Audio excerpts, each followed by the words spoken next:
सुश्री आतिशी सिंह जी। धन्यवाद अध्यक्ष जी। मुझे लगता है सब लोग ही घर जाने की थोड़ी जल्दी में हैं, तो इसलिए मैं छोटा ही भाषण दूंगी। सबसे पहले मैं आदरणीय मुख्यमंत्री रेखा गुप्ता जी को बधाई देना चाहूँगी।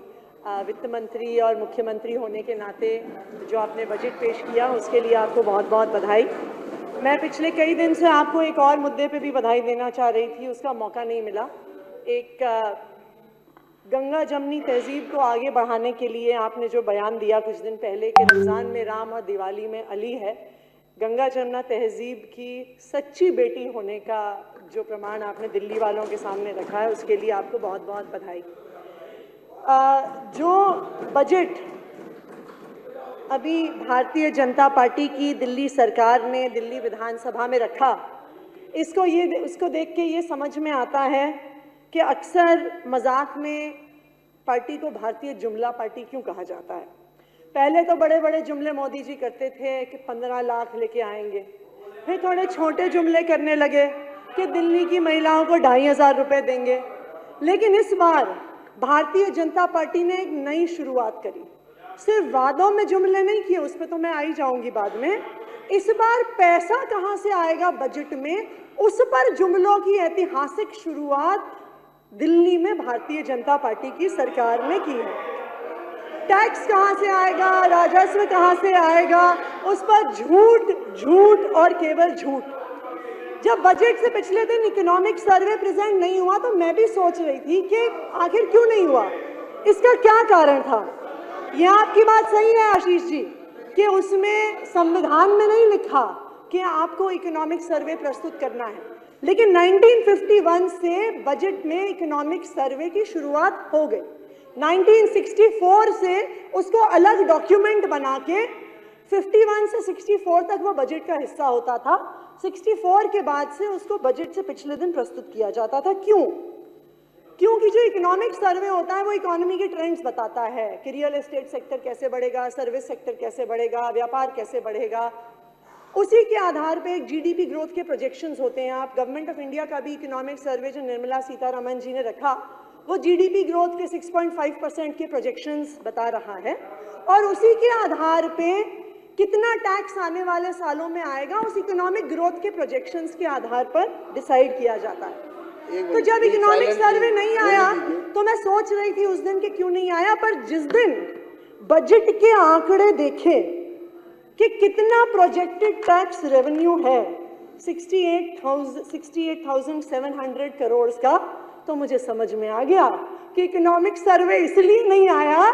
इकोनॉमिक सर्वे आ गया होता तो ये कितना निराधार आंकड़ा है ये दिल्ली के सामने और पूरे देश के सामने आ जाता। जब प्रोजेक्टेड जीडीपी ग्रोथ पूरे देश का 6.5% है, ये कुछ नए ही प्रकार की इकोनॉमिक्स है कि आपका टैक्स 20% से ज्यादा रेट पे बढ़ जाएगा। तो ये नई प्रकार की अर्थव्यवस्था का गठन हो रहा है, उसके लिए आपको बहुत बहुत बधाई। मैं भारतीय जनता पार्टी के विधायकों को भी बता दूं, आपने भाषण तो बहुत दिए 1 लाख करोड़ के, लेकिन देखिए विधायक आप भी हैं, हम भी हैं, हमें अपने इलाके में काम कराने होंगे। 1 लाख करोड़ रुपए आने वाले नहीं है, उसकी उम्मीद मत करिएगा। तो मैं आपको मैं कैलकुलेशन करके बताती हूँ, आप भी यही हैं, हम भी यही हैं। 1 साल के बाद उसका हिसाब किताब हो जाएगा। इनफैक्ट आप अध्यक्ष जी सतीश महाना जी आए हुए थे, माननीय स्पीकर साहब आए हुए थे, तो उनसे भी किसी मीडिया वाले ने पूछा कि अध्यक्ष जी क्या इकोनॉमिक सर्वे के बिना बजट प्रेजेंट करना चाहिए, तो उन्होंने भी कहा कि नहीं ये तो बहुत अचंभे वाली बात है, ऐसा कैसे हो सकता है। पर नॉनदलेस अब आगे बढ़ते हैं। अब नहीं कोई बात नहीं, उनको बोलने दीजिए विपक्ष को, नहीं तो ये कहेंगे हमें। ये मैं अब जैसे एक बजट का अनुमान आपने रखा कि रेवेन्यू एस्टिमेट्स क्या होंगे, मैं भी अपना एक रेवेन्यू एस्टिमेट आपके सामने रख देती हूँ कि मेरा अनुमान है कि जो आपने आंकड़े दिखाए हैं उसमें कम से कम 5,000 करोड़ कम तो आपका टैक्स कलेक्शन होगा, तो आपका बजट 1 लाख करोड़ से 95,000 करोड़ पे आएगा। दूसरी बात, स्मॉल सेविंग्स लोन। अब ये मैं आपको बता दूं, हो सकता है कई हमारे विधायक साथी नए भी हैं, पहली बार भी विधायक बने हैं। दिल्ली आपके बगल में, वो पहली बार बने हैं ना, तो दिल्ली की अपनी सॉवरेन गारंटी नहीं होती है, तो दिल्ली लोन नहीं ले सकती है जैसे बाकी सारे राज्य लोन लेते हैं। दिल्ली सिर्फ एक लोन ले सकती है, नेशनल स्मॉल सेविंग फंड से।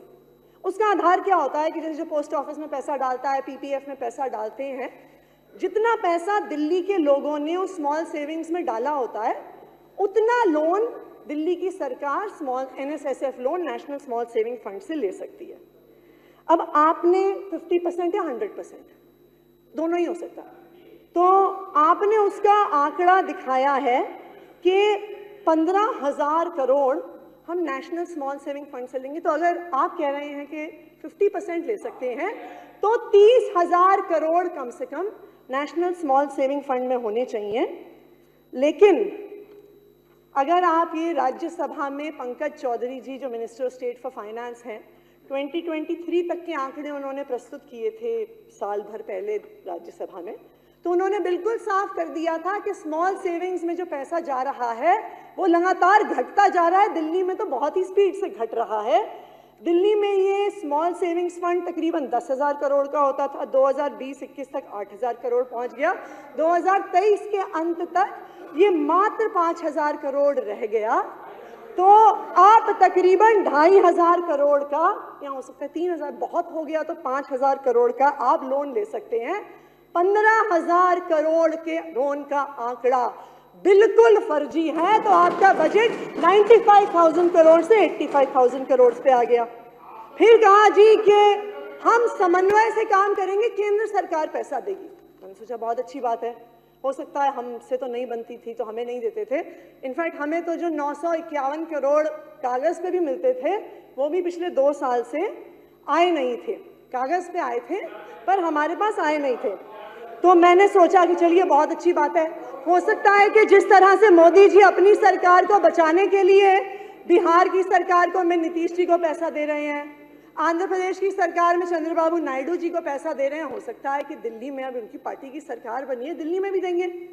तो मैंने आंकड़े निकाले, मैंने कल से मैंने सोचा अपने बजट के अलावा केंद्र सरकार का भी बजट निकाल के देखा जाए कि आखिरकार कितना पैसा कौन से हेड में दिया जा रहा है। तो बिहार के पैसे तो मिल गए कि 1,43,000 करोड़ बिहार को दिए जा रहे हैं। आंध्र प्रदेश के भी पैसे मिल गए कि तकरीबन 60,000 करोड़ आंध्र प्रदेश को दिए जा रहे हैं। पर दिल्ली के पैसे मिल ही नहीं रहे थे कि कहाँ गए ये 6,000 करोड़, 7,000 करोड़ जो आएंगे। तो हमने सोचा कि एक बार देख लेते हैं कि ये पैसे कहाँ हैं जो केंद्र सरकार से आने थे। तो आपके बजट, दिल्ली सरकार के बजट डॉक्यूमेंट में लिखा था कि 2 हेड्स में पैसे आएंगे। Grant from central roads and infrastructure fund, 1,000 crore रुपए केंद्र सरकार इस फंड से देगा दिल्ली की सड़कों के लिए। तो हमने उसके भी कागजात निकाले कि कितने पैसे आएंगे। अब मजे की बात यह है कि केंद्र सरकार के बजट के डिमांड नंबर 86 में schemes of states financed from central road and infrastructure fund, जिससे आप दिल्ली के लिए 1,000 करोड़ रुपए लाने वाले हैं, schemes of UTs financed from CRIF का टोटल कैपिटल बजट 396 करोड़ है। तो 396 करोड़ में से लद्दाख को, जम्मू कश्मीर को, पुडुचेरी को, सबको पैसा जाना है, दमन एंड दीव को जाना है, दादरा नगर हवेली को जाना है। उस 396 करोड़ में से भारतीय जनता पार्टी की सरकार 1,000 करोड़ लेके आएगी। आपने चमत्कार कर दिया। फिर आइए, आपने कहा फंड रिसीव फ्रॉम, हमें तो कागज पे पैसा मिलता था, इनको तो कागज पे भी नहीं मिल रहा। उसके बाद फिर आइए fund receive from GOI for capital projects. तो कल रात को मैंने ये डॉक्यूमेंट निकाला 2025-26 का demand for grant central government की। तो जब ये जो डिमांड कितने पैसा दिल्ली को आएगा, मैंने कहा कहाँ है जी ये 6,000 करोड़ जो कैपिटल वर्क्स के लिए आने वाले हैं। मैंने एक डॉक्यूमेंट निकाला, दूसरा निकाला, दिल्ली को मैं आपको बताना चाहूंगी उतना ही 951 करोड़ आज भी केंद्र सरकार के बजट में है। कोई 6,000 करोड़ नहीं आने वाला है। सारे विधायक भारतीय जनता पार्टी के भी सुन लें, दिल्ली के लोग भी सुन लें, बजट में कहीं पर भी 6,000 करोड़ का कैपिटल फंड का कहीं भी एक शब्द नहीं है। तो अब अगर आप हिसाब किताब लगाएं, थोड़ी सी अगर हम मैथ्स कर लें, 1 लाख करोड़ में से 5,000 करोड़ कम हुए टैक्स में, 10,000 करोड़ कम हुए NSSF लोन के, 7,000 करोड़ कम हुए जो गवर्नमेंट ऑफ इंडिया से आना था, आपका बजट हो गया है 78,000 करोड़। आप हम पे आरोप लगा रहे थे बजट हमने कम कर दिया, बजट तो हमारी सरकारों से आपने कम कर दिया। ये दिल्ली की जनता को पता होना चाहिए। ना सिर्फ इतना, एक नई शुरुआत, अभी एक नई शुरुआत, अभी हमारे कई साथी यहाँ पे खासकर हरीश खुराना जी भी बात कर रहे थे कि जी फिस्कल डेफिसिट। आपको ये जान के खुशी होगी कि उसमें भी एक नई शुरुआत आपकी सरकार ने करी है। आतिश जी, एक सेकंड जी, सदन का समय आधा घंटा और बढ़ाने का प्रस्ताव है। बहुत धन्यवाद अध्यक्ष महोदय। बस दो या 3 मिनट में और लूंगी। तो बजट का actual size Bharatiya Janata party के विधायकों को भी पता होना चाहिए, दिल्ली वालों को भी पता होना चाहिए। 78,000 करोड़ है। 1 लाख करोड़ के गुब्बारे में से हवा निकाल लीजिए, वो आने वाले नहीं है। अब घाटे की बजट, फायदे की बजट, आप एक बार ये डॉक्यूमेंट निकाल, बजट एट अ ग्लांस। आपके ही डॉक्यूमेंट में लिखा हुआ है कि 25-26 में 13,702 करोड़ का फिस्कल डेफिसिट, दिल्ली के इतिहास में सबसे ज्यादा fiscal deficit Bharatiya Janata party की सरकार लाने की बात कर रही है। तो 2 चीज देख लीजिए, जुमले का बजट के पैसा आने नहीं वाला, दूसरा फिस्कल डेफिसिट 13,000 करोड़ का फिस्कल डेफिसिट आपकी सरकार लाने वाली है। बाकी और 2-3 चीजों पे जो एक्सपेंडिचर की है उस पर ध्यान दिलाना चाहूंगी अध्यक्ष महोदय। दिल्ली इतना इन्फ्लेटेड बजट के बावजूद भी इंपॉर्टेंट हेल्थ फैसिलिटीज का बजट काटा जा रहा है। दिल्ली कैंसर इंस्टीट्यूट, चाचा नेहरू अस्पताल, मौलाना आजाद मेडिकल कॉलेज, आचार्य भिक्षु hospital, Lal Bahadur Shastri hospital, Guru Gobind Singh hospital का बजट 65 करोड़ रुपए से कम कर दिया गया। आचार्य भिक्षु तो आपकी विधानसभा में है। हेल्थ मिनिस्टर साहब कह रहे थे हम कैट्स एम्बुलेंसेस लेके आएंगे, जल्द से जल्द लेके आएंगे। उनको पता नहीं था कि मुख्यमंत्री महोदया ने उनकी कैट्स एम्बुलेंस का भी बजट 25 करोड़ से काट दिया है। क्या लेके आएंगे वो जल्द से जल्द। अनऑथराइज्ड कॉलोनीज, कई विधायक यहाँ पे अनऑथराइज्ड कॉलोनीज के मुद्दे पे बात कर रहे थे। पिछले साल की तुलना में 500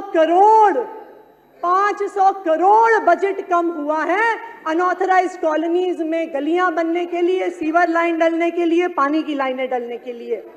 स्पोर्ट्स पर्सन्स को मिलने वाले इंसेंटिव्स, जो हमारे स्कूल में पढ़ने वाले बच्चे जो स्पोर्ट्स में आगे बढ़ते हैं, जो मेडल्स लेके आते हैं, वो आगे बढ़ते हैं, स्पोर्ट्स पर्सन्स की स्कीम्स को 30 करोड़ से कम कर दिया गया है। आप बात करते हैं अंत्योदय की, डिसेबिलिटी पेंशन, दिव्यांगजनों की पेंशन का जो आपने अलॉटमेंट रखा है वो पिछले साल से 35 करोड़ कम है। आंगनवाड़ी में मिलने वाला सप्लीमेंट्री न्यूट्रिशन जो महिलाएं अपने घर लेके आती हैं, उसका आपने 100 करोड़ का बजट काट दिया है। ये किया है भारतीय जनता पार्टी ने। अंत्योदय की बात करते हैं, जो बच्चे बेघर होते हैं, बेसहारा होते हैं, जिनके लिए चिल्ड्रंस होम्स बनाए जाते हैं, जिनके लिए CWCs बनाई जाती हैं, उन होम्स का बजट, उन बेसहारा बच्चों का बजट आपने 100 करोड़ कम कर दिया है। अंत्योदय की बात करते हैं आप। भारतीय जनता पार्टी ने इस बार बजट में इतिहास रचा है, बिल्कुल रचा है। जुमलों की एक नई शुरुआत। इतिहास में इस देश के पहली बार ऐसा हुआ है कि पैसे कितने आएंगे उस पर झूठ बोला जा रहा है। ये तो झूठ 1 महीने में, 1 साल में पकड़ा जाना है, फिर भी बोला जा रहा है। 78,000 करोड़ के बजट को 1 लाख का बताया जा रहा है, घाटे का बजट लाया जा रहा है, और जो मूलभूत सुविधाएं दिल्ली वालों को शिक्षा की, स्वास्थ्य की, चिल्ड्रंस होम्स की, आंगनवाड़ी में खाने की मिल रही थी, उनका खात्मा किया जा रहा है। यह है भारतीय जनता पार्टी का बजट।